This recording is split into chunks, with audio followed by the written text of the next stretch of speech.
Hello friend, UPSC ज्ञान channel में आप लोग का स्वागत है। आज हम भारतीय कला एवं संस्कृति के मूर्तिकला टॉपिक पर चर्चा करेंगे।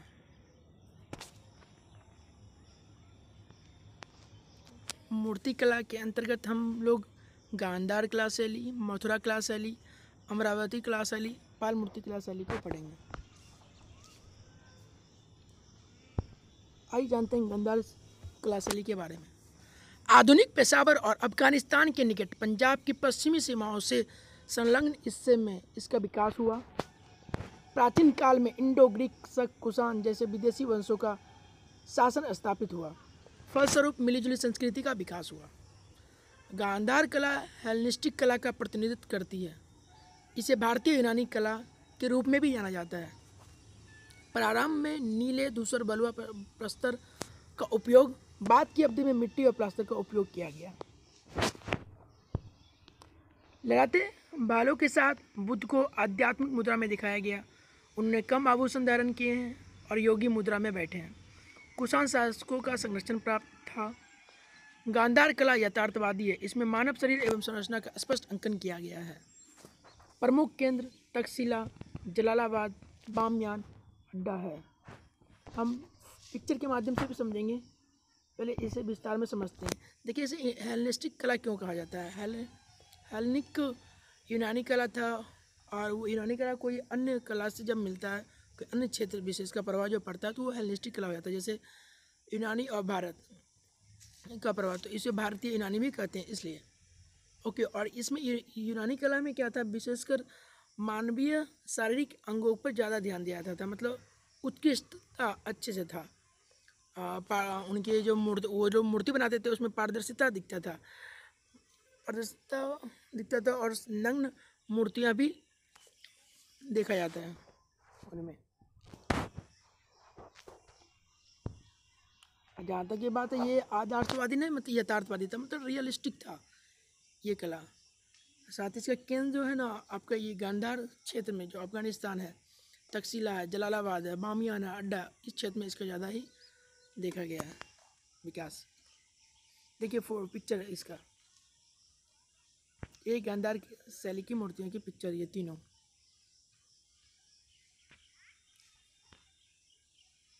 देखिए, चलिए आगे जाते हैं। मथुरा कला शैली। मथुरा के आसपास के क्षेत्र में मूर्ति निर्माण की इस शैली का विकास हुआ। मथुरा कला का विकास मथुरा के आसपास के क्षेत्र में हुआ। इसके संरक्षण कुषाण थे, या मूलतः स्वदेशी कला के रूप में जाने जाते हैं। इसका जो संरक्षक था, मेन कुषाण वंश का शासक थे। ये स्वदेशी कला था, इसमें विदेशी प्रभाव नगण्य था, नहीं था। ये आदर्शवादी कला का प्रतिनिधित्व करती है। ये आदर्शवादी था, जहाँ आपका गांधार कला शैली यथार्थवादी कला शैली था। ये चित्तीदार लाल बलुआ प्रस्तर का उपयोग किया गया इसमें, इस शैली में। उस समय के तीनों धर्मों यानी हिंदू, जैन, बौद्ध धर्म का प्रभाव, इस मथुरा कला शैली में तीनों धर्म का प्रभाव दिखता है। हिंदू, जैन, बौद्ध धर्म, जो उस समय जिनका था, वर्चस्व था, स्थापित था, जो धर्म उस समय प्रसिद्ध थे। बुद्ध को मुस्कुराते चेहरे के साथ प्रसन्नचित्त दिखाया गया है। तंग कपड़ों पहने हुए, शरीर हुष्ट-पुष्ट है, चेहरे और सिर मुड़ा हुआ है। मथुरा कला शैली में ये बुद्ध की प्रतिमा का विशेषता है। मथुरा कला में बुद्ध की मूर्तियों में प्रभामंडल चमकदार बनाया गया था। सॉरी फ्रेंड, यहाँ पे बनाता लिखा गया, बनाया गया होगा। आगे मथुरा, सौंक और कंकाली टीला में और आसपास के क्षेत्र में इसका विस्तार हुआ। मथुरा के आसपास तथा सौंक, कंकाली टीला, ये सब क्षेत्र में इसका विकास देखने को मिलता है। आइए देखते हैं मथुरा कला शैली की पिक्चर। पहला, सेकेंड, थर्ड, ये तीनों पिक्चर मथुरा कला शैली का है।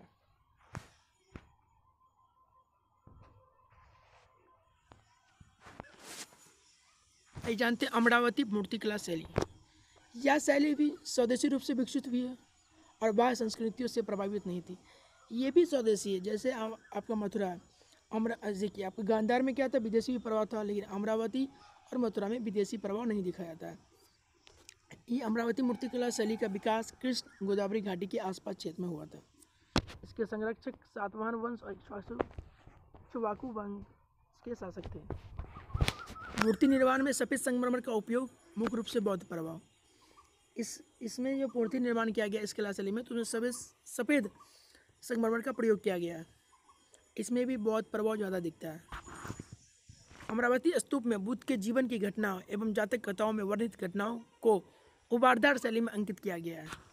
यहाँ बुद्ध द्वारा हाथियों के समूह को वश में करते हुए दिखाया गया है। ये देखिए, अमरावती में जो स्तूप बना है उसमें बुद्ध की जो जीवन का घटना है एवं उसको जातक कथा है उसका उबारदार शैली मतलब उबारदार रूप में बनाया गया है, उत्कृष्ट किया गया है। इसमें बुद्ध द्वारा हाथियों के समूह को जो वश में किया गया उसे भी चित्रित किया गया है। इस अमरावती मूर्तिकला शैली के प्रमुख केंद्र हैं नागार्जुनकोंडा, घंटसाल, जगैयापट्टा एवं गोली हैं।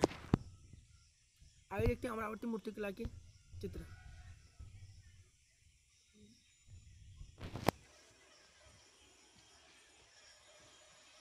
चलिए आगे जानते हैं पाल मूर्तिकला शैली।